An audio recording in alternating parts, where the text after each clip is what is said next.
샬롬. 샬롬. 좋은 날입니다. 따뜻한 곳에 있던 사람은 잘 모르겠지만 우리는 올 겨울이 가기를 정말 간절히 기도했어요. TV 방송에 보니까 앵커가 원래 개인적인 감정 얘기하면 안 되는데 올 겨울이 너무 지겨웠다는 속 얘기가 막 드러나는 것을 봤어요. 아마 많은 사람들이 올 겨울에 유난히 추웠고 눈이 많았던 것 같습니다. 아마 기상학적으로 이미 봄이 왔었지만 우리에게 느낄 만한 봄은 오지 않았는데 오늘 봄비로부터 시작해서 이제는 봄이 온 것 같습니다.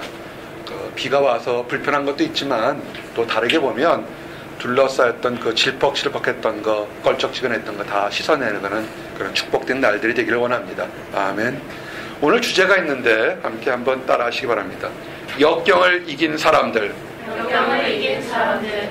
이 주제처럼 오늘 여러분들에게 증거하고자 하는 건 뭐냐면 힘든 거, 어려운 거, 답답한 거를 이긴 사람들에 대한 증거를 하기를 원합니다.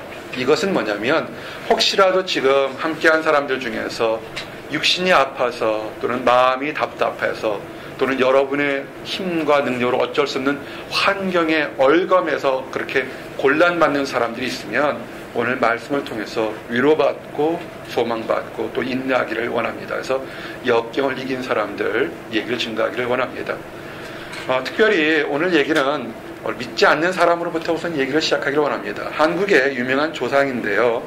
이분이 굉장히 그 일생의 삶 속에서 많은 힘든 일을 겪고 나중에 이겨냈습니다.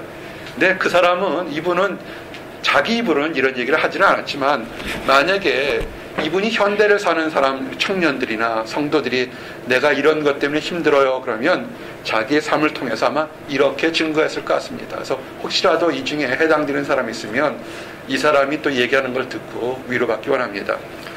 예를 들어서 집안이 나쁘다고 탓하는 사람이 있습니까? 이 사람은 몰락한 역적의 집안에서 태어나서 가난함 때문에 외갓집에서 자라났습니다. 머리가 나쁘다고 한탄하는 사람이 있습니까? 이 사람은 첫 시험에서 낙방하고 또 낙방해서 32의 늦은 나이에 겨우 과거에 급제를 했습니다. 좋은 주의가 아니라고 불평하는 사람이 있습니까? 이 사람은 14년 동안 변방의 오지의 말단 수비장교로 근무했습니다. 윗사람의 지시라고 어쩔 수 없다고 그렇게 불평하는 사람이 있습니까? 이 사람은 불의한 직속상관들과 불화로 인해서 몇 차례나 파면과 불이익을 당했습니다. 몸이 약하다고 고민하는 사람이 있습니까? 이 사람은 평생 동안 고질적인 위장병과 전염병으로 고통받았습니다. 기회가 주어지지 않았다고 불평하는 사람이 있습니까? 이 사람은 적군의 침입으로 나라가 위태할 때 47의 제독이 되어서 나가 싸웠습니다. 누군가 조직의 지원이 없다고 실망하는 사람이 있습니까? 이 사람은 스스로 자기가 가지고 있는 논밭을 팔아서 군자감을 만들었고 23번 싸워서 23번 다 이겼습니다. 윗사람이 알아주지 않는다고 불평하는 사람이 있습니까? 이 사람은 윗사람뿐만 아니라 그 당시 임금의 오해와 의심을 받아서 그가 이루었던 모든 공과 그 업적을 다 빼앗기고 옥살이까지 했습니다. 자본이 없다고 절망하는 사람이 있습니까? 그는 빈손으로 돌아온 전쟁터에서 남은 12척의 배로 133척의 외적의 침략을 막았습니다. 옳지 못한 방법으로 가족을 사랑한다고 말하는 사람이 있습니까? 이 사람은 20살의 아들을 적의 칼날에 잃었고 또 다른 아들들과 함께 전쟁터에 나갔습니다. 죽음이 두렵다고 말하지 않는 사람이 있습니까? 이 사람은 적들이 물러가는 마지막 전투에서 스스로 죽음을 택했습니다. 누군지 아시겠습니까? 이순신 장군입니다. 우리의 오래전에 많은 사람들이 존경할 만한 이유가 여기 있습니다. 정말 삶을 보게 되면 굉장히 제대로 된 것이 없지만 그 어떤 환경 속에서 오뚜기처럼 일어난 멋진 모습을 보게 됩니다. 우리 글 잘 쓰는 에바잠이 있는데요. 에드가 알란 포 좋아하십니까? 난 이 사람 작품 되게 좋아해요. 근데 에드가 알란 포는 선천적인 심장병을 가지고 태어났고 3살 때 고아가 됐습니다. 17살 때는 학교에서 쫓겨났습니다. 글 쓰는 걸 좋아했는데 40살이 될 때까지 그가 쓴 모든 작품은 인기가 없어서 정말 어디 채택이 되지 않아서 가난에 찌들어 살았습니다. 그런데 그가 그 나이 이후에 뒤늦게 그의 작품이, 문학적인 작품이 인정받기 시작했고 이제는 명작으로 대우를 받게 됐습니다. 그래서 어떤 작품은 그의 초판이 박물관에 그런 등록하는 그런 영광도 얻게 됐습니다. 슈베르트는 어떻습니까? 31살에 죽었습니다. 청년 때 죽었습니다. 평생 동안 지독한 가난에 시달렸고 그렇게 유명한 피아니스트지만 자기의 스스로의 자기 피아노를 갖지 못했던 사람입니다. 그렇지만 그가 아베 마리아라든지 수없이 주옥 같은 명곡을 남겼던 것을 우리가 보게 됩니다. 정말 우리가 그 사람이 하나님을 믿는 사람이든 믿지 않는 사람이든 수없이 많은 역경 속에서 어떻게 대처했느냐에 따라서 나중에 그 평가가 달라질 수 있습니다. 또한 오늘 여러분들에게는 성경에는 수없이 많은 어려움을 이겨낸 사람들이 있습니다. 대표적으로 욥이 있을 수 있고요, 요셉이 있고 다윗이 있고 느헤미야가 있고 참 많은 사람들이 있습니다. 앞으로도 계속 시간 될 때마다 그런 성경의 위인들이 어떻게 역경을 이겨내는지 증거하고 도전받기를 원합니다. 근데 오늘은 그렇게 유명한 사람들, 우리가 이름만 들어도 다 아는 사람들도 있겠지만 그렇게 상상적으로 유명하지 않았지만 힘들었던 사람, 두 사람을 좀 소개하기를 원합니다. 그 사람은 누구냐면 엠마오로 가는 두 제자입니다. 엠마오로 가는 두 제자는, 이 사람들은 어떤 역경이 있었냐면 슬픔 때문에 올바르게 세상을 바라보지 못한 그런 제자들이었습니다. 혹시 지금 마음에 슬픔이 가득한 사람들이 있습니까? 슬픔이 있으면 아무것도 아닌 것 같지만 그 맑은 눈망울이, 그 눈물이 앞을 가려서 어디로 가야 될지, 무엇을 해야 될지 알지 못하게 만드는 것이 사실 슬픔입니다. 엠마오로 가는 제자들에 대해서 아는 사람들이 있을 겁니다. 엠마오로 가는 두 제자들은 어떤 일이 있었냐면 예수님께서 십자가에 달려서 죽으셨다는 얘기를 듣고서 그 제자들이 너무 낙심했습니다. 들리는 이상한 소문이 있었습니다. 예수님이 죽은 지 3일 후에 부활해서 제자들이 봤다라는 얘기를 들었습니다. 근데 그들은 너무나 마음에 낙심에 슬픔에 가득 차서 그 제자들에게 가서 물어볼 용기도 없었기 때문에 그들이 있었던 목적지인 엠마오로 걸어가고 있었습니다. 엠마오는 예루살렘에서 약 8km 정도 떨어진 거리여서 한 2-3시간 정도 걸어가는 길이었습니다. 그들이 슬픔과 낙심 가운데 걸어가고 있는데 한 사람이 나타났습니다. 그들에게 묻습니다. 너희들이 왜 이렇게 낙심하고 슬픔 가운데 있느냐라고 질문했습니다. 그랬더니 그 제자 중에 한 사람이 예언합니다. 당신은 최근에 예루살렘에서 일어났던 일들을 알지 못합니까? 예수님께서 십자가에 죽으셨습니다. 우리가 구세주로 믿었던 예수님께서 맥없이 덧없이 십자가에 죽으셨습니다. 우리가 그래서 너무 슬퍼합니다 라고 얘기를 합니다. 근데 예수님께서 부활하셨는데 그들이 슬픔이 가려서 부활하신 예수님을 알아보지 못합니다. 예수님께서 걸어가시면서, 그것이 몇 시간씩 걸어가시면서 그들에게 구약의 말씀을 통해서 인자가 이 땅에 올 것과 이 땅에서 죄인들을 위해서, 악인들을 위해서, 또한 택한 사람들을 위해서 고난받고 죽을 것과 그리고 죽은 후에 3일 후에 부활할 것을 이렇게 말씀을 풀어줍니다. 근데 말씀을 풀어주는데도요, 참 간단하게 우리 마음이 아주 작은 두려움이나 낙심이나 슬픔이 있으면 아무리 좋은 얘기가 들어도 그게 가슴까지 닿지 않는다는 겁니다. 그것이 누가복음 24장 15절에서 16절 얘기입니다. 그들이 서로 이야기하며 문의할 때 예수께서 가까이 이르러 그들과 동행하시나 그들의 눈이 가리워져 그인 줄 알아보지 못하거늘. 아멘. 혹시라도 지금 모든 일이 다 형통해서 뜻대로 되는 사람이 있습니까? 축하합니다. 더욱더 잘 돼서 하나님께 영광 돌리는 귀한 일들을 갖기를 원합니다.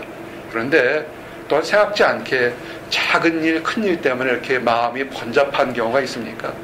그런데 이런 작은 번잡함이 하나님께 주시는 말씀을 깨닫지 못하게 할 때가 있습니다. 제자들이 그랬습니다. 슬픔으로 인해서, 역경으로 인해서 영적인 분별력이 어두워졌던 것입니다.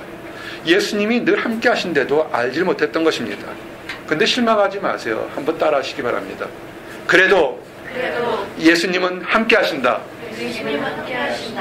여러분이 영적인 분별력이 떨어지고 슬픔이나 원망이 있다 할지라도 예수님은 여러분들과 늘 함께 하신다는 것을 아시기 바랍니다.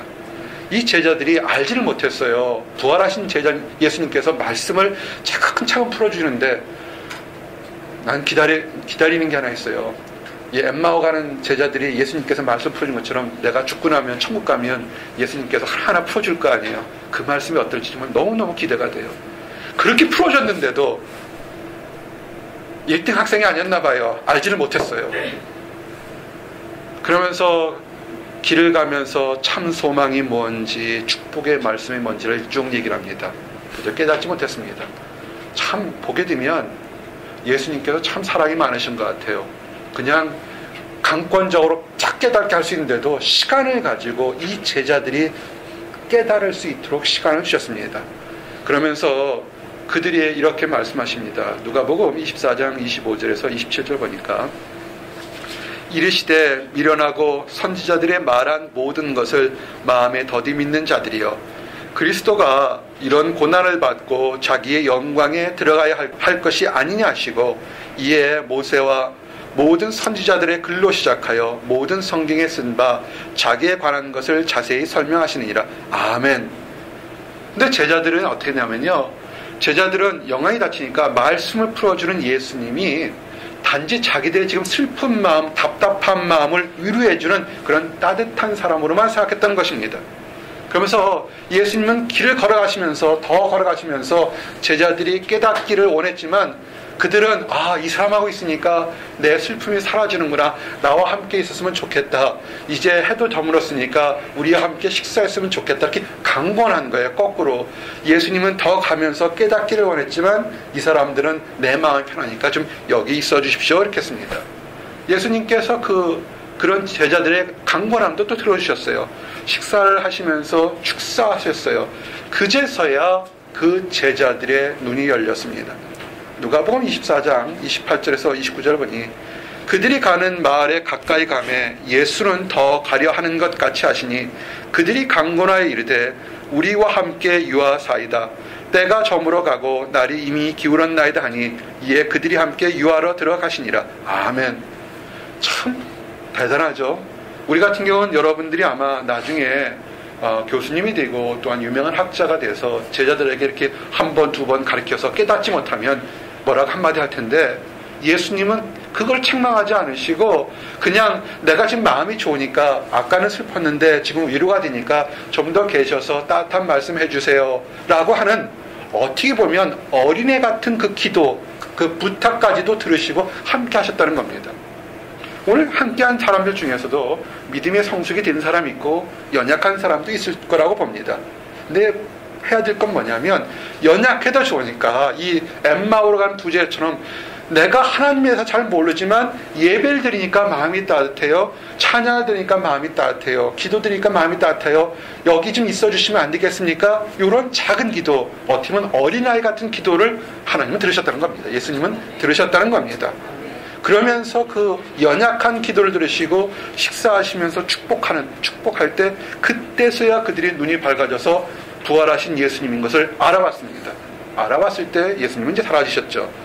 그들이 왜냐하면 그들의 마음, 슬픔이 사라지고 나니까 정확히 옳고 그른 것이 무엇인지 분별할 능력이 있으면서 부활하신 예수님을 바라본 것입니다.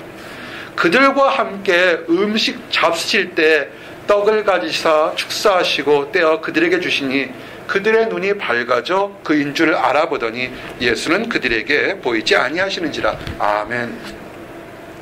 엠마오로 가는 두 제자들이 어떻게 해서 역경을 이겼습니까? 간단합니다.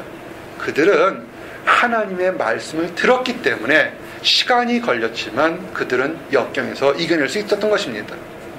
사랑하는 성도 여러분, 혹시라도 지금 여러분 마음속에서 두려움이나 답답함 또는 말하지 못하는 이렇게 올가맨 그런 답답한 것들이 있습니까?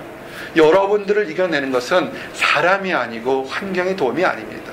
하나님의 말씀을 먼저 듣고 어리더라도 정말 유치하다 할지라도 하나님께 간구하시길 바랍니다. 그럴 때 하나님 도와주실 겁니다. 하나님이 그런 사람들에게 하나님 말씀으로 뭐라는 줄 아십니까? 담대하라고 합니다. 이것을 너희에게 이르는 것은 너희로 내 안에서 평안을 누리게 하려 함이라. 세상에서 너희가 환난을 당하나 담대하라. 내가 세상을 이겼노라. 아멘. 요한복음 16장 33절 말씀은 예수님 당시의 제자뿐만 아니라 지금 여러분들에게 하는 것과 동일한 것입니다. 새로운 환경, 새로운 세계에 대해서 두렵고 떨릴 때 담대하시기 바랍니다. 우리의 주님이 세상을 이겼습니다. 아멘. 그래서 성도가 역경 속에 있을 때 하나님 앞에서 담대해두고 이미 담대함을 가지고 기뻐하시기 바랍니다. 말할 수 없는 환경 속에서도 기뻐하시기 바랍니다. 하나님 말씀하시지 않으셨습니까? 주 안에서 항상 기뻐하라. 내가 다시 말하노니 기뻐하라. 아멘. 이번 주에 작은 목자 가정에 작은 해프닝이 있었습니다. 정말 육신의 질병이 찾아와서 정말 힘들었어요. 그날 아침에 카카오톡 문자가 왔습니다. 항상 기뻐하라. 어떤 환경 속에서 기뻐하라. 누가 이거 알았는지 우리 지금 너무 아파서 아무것도 못하고 정말 힘들어하는데 그래서 참 그 말씀 붙잡고 하나님 감사합니다. 정말 많이 회복됐어요. 정말 감사합니다.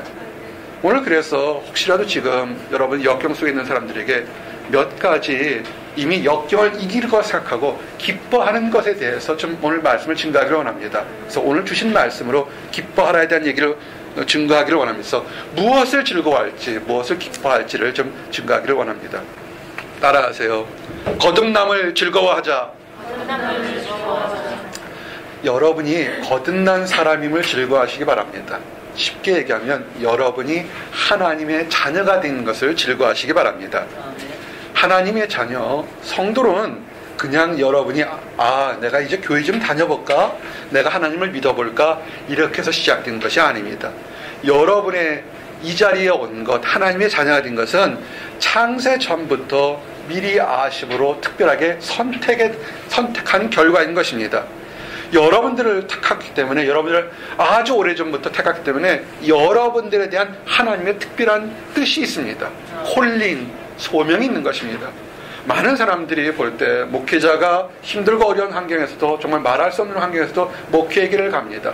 정말 다른 사람에게는 권하고 싶은 생각이 없을 정도로 이 길은 그리 쉬운 길은 아닙니다.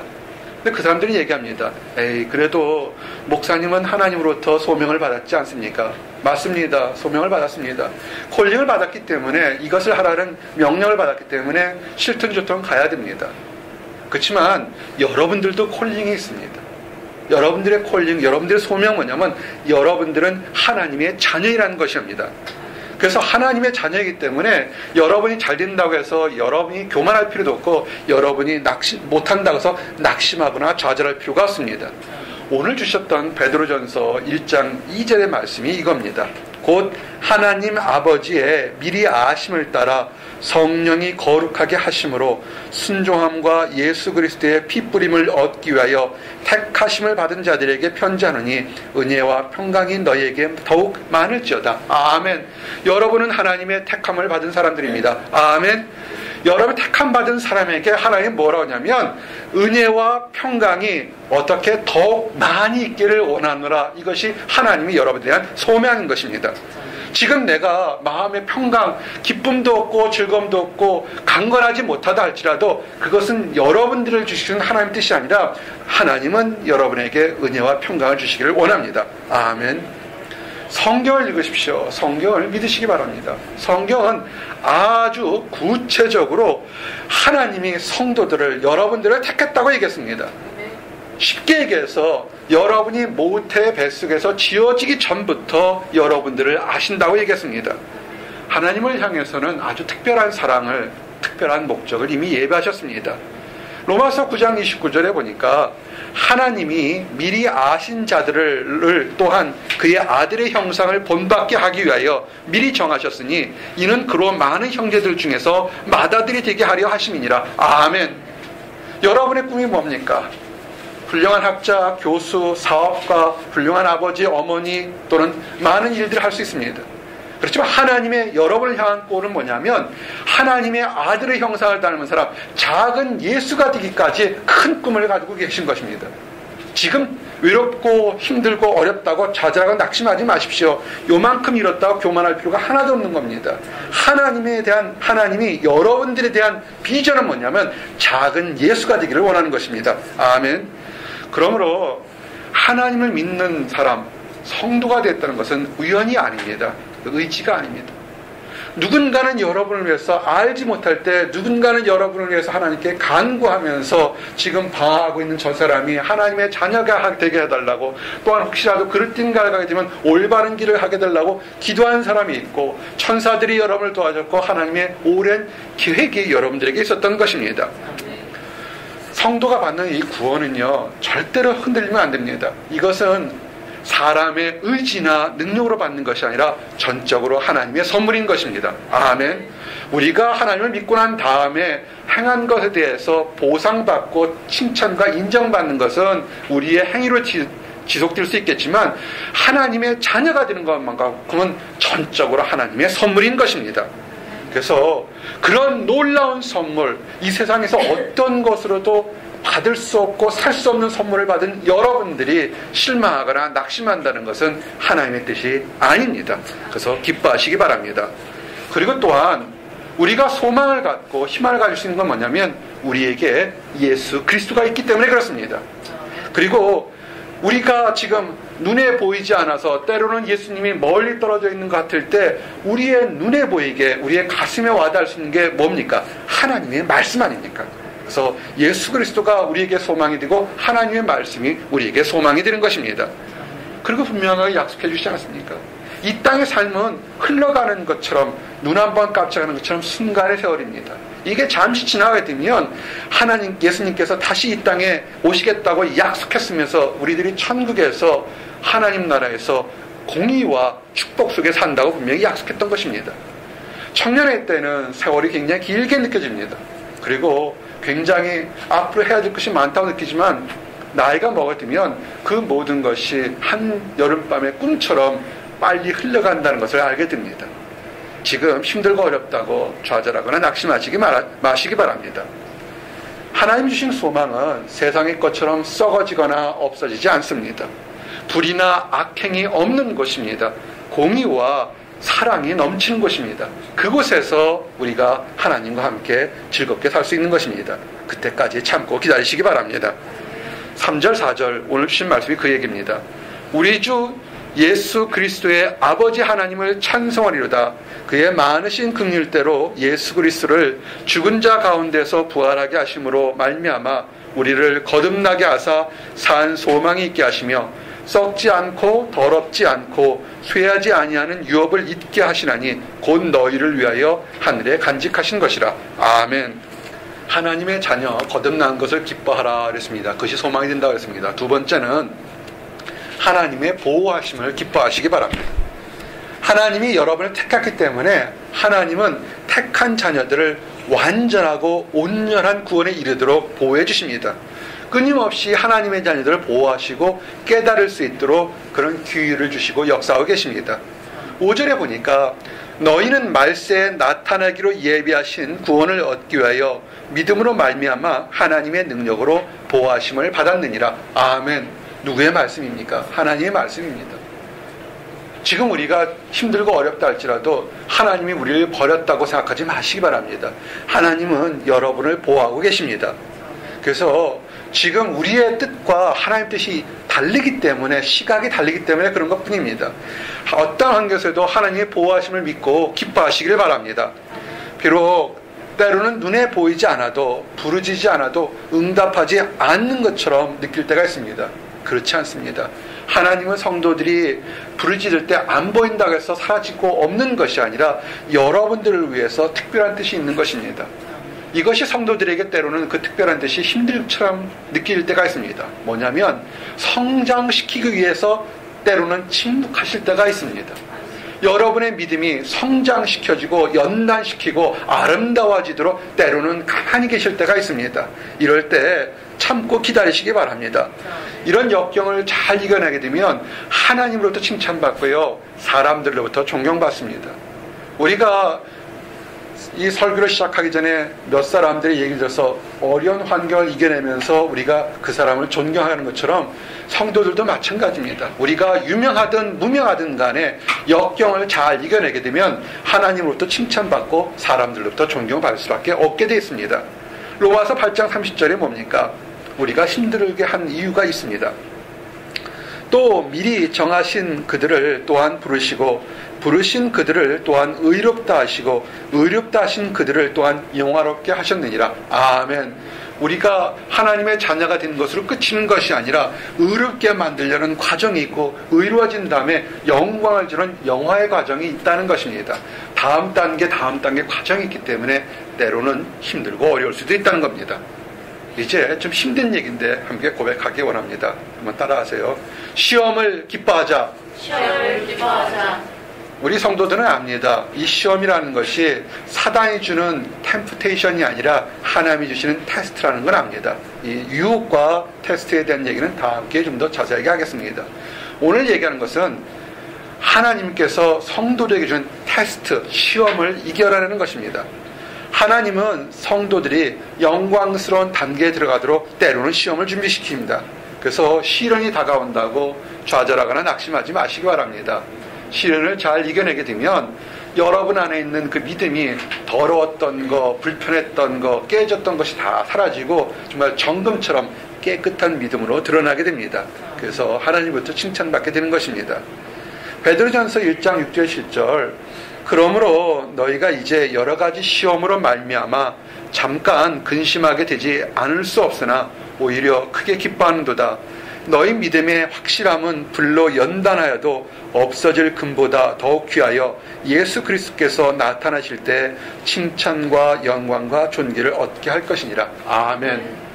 예수님 믿으니까 모든 것이 다 된다고만 하는 사람들이 있습니다.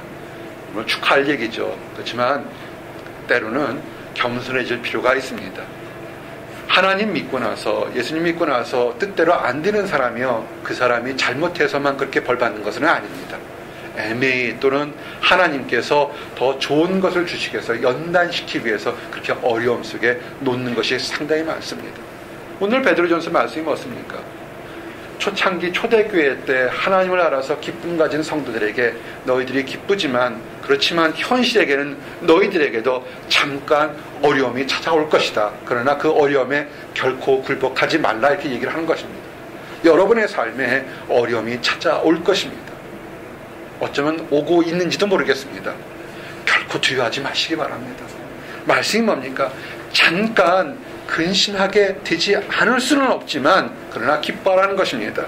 여러분의 믿음이 오히려 성숙해지고 칭찬과 인정받게 하기 위한 것입니다. 세상의 어떤 것으로도 예수님으로부터 칭찬을 살 수는 없습니다. 우리의 믿음이 온전해질 때 그것이 칭찬을 받게 되는 것입니다. 시험을 이기는 과정을 통해서 신앙이 성숙하는 것입니다. 동일한 말씀이 로마서 5장 3절 4절에서 우리들의 말씀이 증거되어 있습니다. 다만 이뿐 아니라 우리가 환난 중에도 즐거워하나니 이는 환난은 인내를, 인내는 연단을, 연단은 소망을 이룬 줄 압니다. 아멘. 그래서 시험이 즐거워 보일 것은 없을 것입니다. 그렇지만 잘 인내하고 연단되어서 소망 갖기를 원합니다. 근데 하나 기뻐할 것은 뭐냐면 하나님이 주시는 시험은 감당할 만한 것이라는 것입니다. 성도들마다 믿음의 분량이 다르기 때문에 그 믿음의 분량에 따라서 감당할 만한 시험만을 주신다는 것입니다. 그래서 두려워하지 마시기 바랍니다. 근데 때로는 그 성도가 감당할 수 없는 시험이 다가올 때는 또 하나님께서 자상하셔서 피할 길도 예비해 놓다고 정확히 말씀하셨습니다. 사람이 감당할 시험 밖에는 너희가 당한 것이 없나니 오직 하나님은 미쁘사 너희가 감당하지 못할 시험당함을 허락하지 아니하시고 시험당할 즈음에 또한 피할 길을 내서 너희로 능히 감당하게 하시느니라. 아멘. 그래서 두려워하지 마세요. 어떤 문제가 돼서 이건 난 할 수 없어, 그러지 마세요. 여러분이 할 수 없는 것이 아니라 하나님이 능력을 주시거나 여러분의 능력으로 믿음으로 감당해 볼 때는 그것을 피할 길을 줘서 시간을 준 다음에 이겨낼 수 있도록 반드시 인도하실 것입니다. 아멘. 그러면 이제 여러분의 믿음이, 여러분의 삶이 든든한 반석 위에다 집을 지시기 바랍니다. 성경에는 반석 위에 집을 져라 이렇게 얘기를 합니다. 이 반석은 우리가 생각하는 큰 돌이라고 생각할 수 있지만 이 당시 히브리 당시의 전통을 보면 그런 큰 돌보다 더 큰 암벽산을 얘기합니다. 더 큰 암벽산을 얘기합니다. 성경에서는 이 반석과 상대되는 개념이 모래에 집을 짓는 사람 이렇게 합니다. 그냥 모래에다 집을 지면 결국은 이게 말랑말랑해서 집이 무너질 겁니다. 근데 여기서 이 모래는 더 심한 건 뭐냐면 비바람 불면 흘러내려간 그 흘러가는 모래들입니다. 그러니까 성경은 정확히 여러분의 믿음이 세상적으로 흘러 떠내려가는 그런 것에다가 관심을 갖지 말고 때로는 힘들고 어렵지만 집을 짓기는 어려울지 모르겠지만 반석 위에 집을 짓는 것처럼 든든한 믿음을 가지라 이렇게 얘기하고 있습니다. 그러므로 누구든지 나의 이 말을 듣고 행하는 자는 그 집을 반석 위에 지은 지혜로운 사람 같으니 비가 내리고 창수가 나고 바람이 불어 그 집에 부딪히되 무너지지 아니하나니 이는 주추를 반석 위에 놓은 까닭이요 나의 이 말을 듣고 행하지 아니하는 자는 그 집을 모래 위에 지은 어리석은 사람 같으리니 아멘. 비가 내리고 창수가 나고 바람이 불어 그 집에 부딪힘에 무너져 그 무너짐이 심하니라. 아멘. 마태복음 7장 24절에서 27절 말씀입니다. 반석 위에 딱딱한 곳에 집을 지려면 좀 힘들 겁니다. 그렇지만 짓는 과정이 힘들지 모르겠지만 지어놓고 나면 비바람이 불어도 흔들리지 않습니다. 반석은 누구를 상징합니까? 예수님을 상징합니다. 예수님 위에 여러분의 집을 지으시기 바랍니다. 이제 마지막으로 여러분이 역경 속에서 기뻐할 것이 하나 있습니다. 교회가 성장하는 것을 기뻐하시기 바랍니다. 사도 바울의 일생을 한번 돌이켜보셨습니까? 사도 바울의 일생은 정말 고난과 환난의 과정이었습니다. 그가 복음을 증거하는 과정에 많은 환난과 핍박을 받았습니다. 그가 인격적으로 천국에 대한 천국에 가면 공의가 있고 화평이 있어서 천국에 가면 모든 것이 새로워질 것이라는 확실한 소망이 있어서 그 모든 것을 이겨내는 근본적인 힘이 되었습니다. 정말 대단한 초인적인 인내를 가졌던 사람입니다. 그렇지만 그도 사람이었던 것을 기억하시기 바랍니다. 사도 바울이 그렇게 역경을 이겨냈던 것은 뭐냐면 그의 굳건한 믿음도 있지만 또 하나는 뭐냐면 그가 눈에 보이는 것에 대해서 또한 위로와 소망을 받았다는 것입니다. 그것이 뭡니까? 그가 복음을 전한 곳, 눈물을 흘리면서 복음을 전했던 곳에서 성도들이 성장하고 연합하며 아름다운 교회가 성장되는 모습을 보고 그가 기뻐했다는 것입니다. 지금 여러분 삶에 답답한 것이 있습니까? 여러분의 인내나 여러분의 믿음은 개인적인 것이기 때문에 그것이 성장하는데 시간이 있을 수 있고 다른 얘기할 수 있습니다. 그러나 여러분을 빨리 위로받고 소망받게 하는 것이 뭐냐면 여러분뿐만 아니라 여러분과 함께 연합한 성도들이 만든 교회가 성장하는 모습을 보고서 위로받기를 원합니다. 교회의 성장이 성도의 성장에 힘이 된다는 것, 교회의 성장이 성도의 위로가 된다는 것을 아시기 바랍니다. 고린도후서 7장 4절에 나는 너희를 향하여 담대한 것이 많고 너희를 위하여 자랑하는 것도 많으니 내가 모든 환난 가운데서 위로가 가득하고 기쁨이 넘치는도다. 아멘. 사도 바울이 뭡니까? 내가 힘들고 어렵지만 너희 성도들, 너희 교회가 하나님 앞에서 올바르게 크는 것이 내게 위로가 되고 소망이 된다는 것입니다. 환난이 있을 때, 힘들고 있을 때 승리하는 것이 그 비법이 뭐냐면 성도가 서로 연합하는 것입니다. 혼자 있지 마십시오. 혼자가 있어서 승리할 수 있지만 혼자 있는 것보다 성도가 함께 있는 것이 큰 힘을 발휘할 때가 있습니다. 하나님의 일, 역경을 이기는 것은 함께하는 것입니다. 전도서에 보면 혼자보다 둘이, 둘보다 셋이 성도가 연합하는 것이 얼마나 중요한 것인지를 설명하고 있습니다. 전도서 4장 9절 12절에 보니까 두 사람이 한 사람보다 나음은 그들이 수고함으로 좋은 상을 얻을 것임이라. 혹시 그들이 넘어지면 하나가 그 동물을 붙들어 일으키려니와 홀로 있어 넘어지고 붙들어 일으킬 자가 없는 자에게는 화가 있으리라. 또 두 사람이 함께 누우면 따뜻하거니와 한 사람이면 어찌 따뜻하랴. 한 사람이면 패하겠거니와 두 사람이면 맞설 수 있나니 세 겹줄은 쉽게 끊어지지 아니하느니라. 아멘. 사랑하는 성도 여러분, 이제 말씀을 정리합니다. 우리에게 때로는 알게 모르게 역경이 찾아옵니다. 슬픔이 찾아올 수도 있고 우리가 생각하지 않은 환경의 사슬에 얽매여 있어서 이러지도 저러지도 못할 때가 있다는 것입니다. 그러나 두려워하거나 낙심하지 마시기 바랍니다. 여러분은 하나님의 자녀입니다. 하나님의 자녀이기 때문에 여러분들을 향한 하나님의 뜻이 따로 있다는 것을 믿고 기다리시고 인내하시기 바랍니다. 그 인내가 승리할 때 여러분은 칭찬과 영광을 받게 될 것입니다. 그리고 또한 우리가 인내를 혼자 하지 말고 함께 우리에게 주신 하나님의 성도들과 연합해서 승리할 수 있도록 인도함을 받기를 원합니다. 그래서 이 모든 과정이 다 지나갔을 때 다윗의 고백처럼 내가 사망의 음침한 골짜기를 다닐지라도 해를 두려워하지 않은 것은 주께서 나와 함께 하시는 고백이 여러분들의 고백이 되기를 원합니다. 그리고 혹시라도 하나님을 알지 못하는 사람이 주변에 있습니까? 안다고 하는데 그냥 낙심과 좌절 속에 있습니까? 그런 사람들에게 여러분이 전해주시기 바랍니다. 하나님이 함께 계시고 성도들이 함께 있어서 연합하게 될 때 그 모든 역경에서 승리하게 될 것이라는 것을 전해주시기 바랍니다. 그래서 그들도 우리가 누리는 기쁨을 다 누릴 수 있도록 그렇게 축복을 나눠주시길 바랍니다. 그럴 때 그 일을 잘해서 나중에 예수님이 있다고 했을 때 잘했다, 충성된 족이라는 칭찬을 다 받기를 원합니다. 기도하시겠습니다. 하나님 감사합니다. 우리에게 찾아온 역경을 인하여 감사합니다. 우리가 잠깐 고난을 받게 된 것을 감사합니다. 아버지, 이것이 참으로 괴롭고 참으로 힘든 일이지만 아버지, 이 과정을 통해서 우리 안에 있는 모든 불순물들이, 찌꺼기들이 사라지기를 원합니다. 아버지, 이 과정을 통해서 혼자 있지 않고 성도들과 연합해서 함께 있는 것을 깨닫게 하심을 인하여 감사합니다. 축복을 누리게 하심을 인하여 감사합니다. 아버지, 우리의 눈에 아버지 아무것도 보이지 않지만 예수님께서 늘 우리와 함께 하심을 인하여 감사합니다. 아버지, 다윗의 고백처럼 내가 사망의 음침한 골짜기를 다닐지라도 해를 두려워하는 것은 주께서 나와 함께 하심이라, 주께서 나와 함께 하시는 고백이 우리 입술에서도 우리 가슴에서 터져 나오게 하심을 인하여 감사합니다. 아버지, 아직 하나님을 알지 못하는 연약한 사람들이 있습니까? 아버지, 불쌍한 사람들, 우리들이 그들에게 기쁜 소식을 전할 수 있도록 사용하여 주시옵소서. 그래서 그 모든 사람들, 연약한 사람, 답답한 사람들도 기쁨 가운데 새롭게 살 수 있도록 허락하여 주시옵소서.